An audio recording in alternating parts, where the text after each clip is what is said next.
Republican strategist Matt Dowd has some thoughts on Mitt Romney likely running for president again, and it isn't pretty.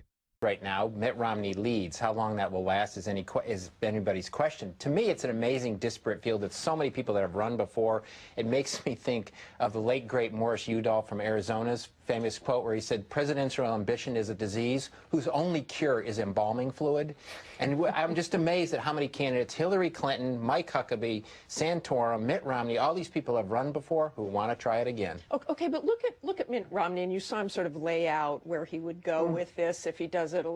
Heavy on foreign policy, looking out to solve the poverty question. Does he risk having people say, who is this guy? Well, I think that's a huge risk for Mitt Romney, and it's not only a risk, it's a reality for Mitt Romney. He ran one campaign in 2008, a different campaign in 2012, and to me, this campaign he's now developed, obviously he should be talking about foreign policy. We have, as you led into all of this, we have huge foreign policy concerns.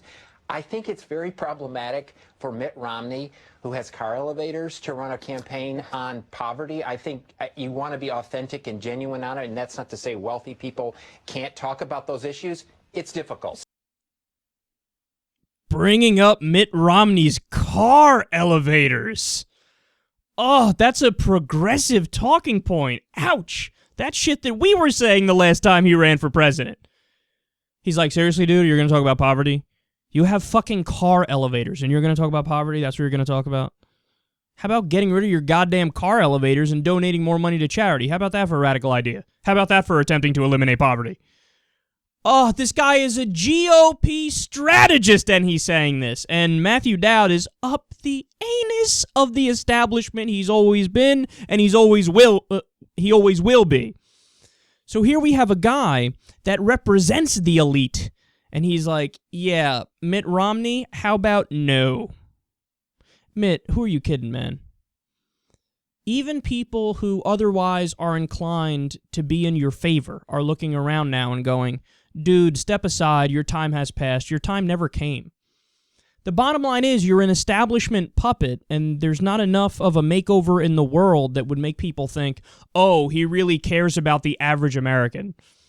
If there's anything that screams from Mitt Romney and his body language and the things he says, it's out of touch. I've never seen anybody more out of touch than Mitt Romney.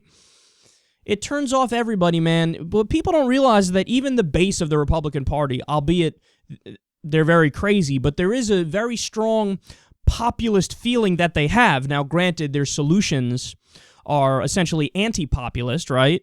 But they still have that sentiment of like, fuck power, fuck Wall Street, fuck the government, fuck the rich. They have that feeling. Now, again, their solutions are like, cut everybody's taxes, including the rich. So they don't have the right solutions, but they still have that populist sentiment. It's deep down in them. They can't get rid of it. And when a guy like Mitt Romney comes along with 87 pounds of hair gel in his hair, with a fake smile, the dude looks like he's 55 because he's probably had a trillion plastic surgeries. Meanwhile, I don't even know how old he really is, like 66 or some shit, right? They're like, who is this fucking Ken doll that's talking in front of me right now? We're supposed to vote for this guy? So he's going to get it, man. He's getting it from all angles right now. But my favorite part of that entire conversation was, are voters going to be asking, who is this guy? As if they weren't asking that all along. Look on YouTube. I mean, Mitt Romney has flip-flopping compilations on YouTube that are just endless. Where, you know, on abortion, on taxes, on this issue, on that issue, on every single issue, he's been on every single side of it. And actually, some progressives made a good point about that. They said, you know, back when he got the nomination last time around, they were like, I actually think that might be a plus for him in terms of how crazy that Republican field is, because at least he's flip-flopping, and we don't know where he really stands on the issues, as opposed to a guy like Rick Santorum, who's consistent but wrong on every single issue. So Mitt, it's over, son. You know, you might want to pick up shuffleboard or some shit, because the American people aren't having it. Democrats certainly aren't having it. Republicans aren't having it. Even the elite and the establishment aren't having it. You have that smell of loser on you still, and it ain't gonna come off.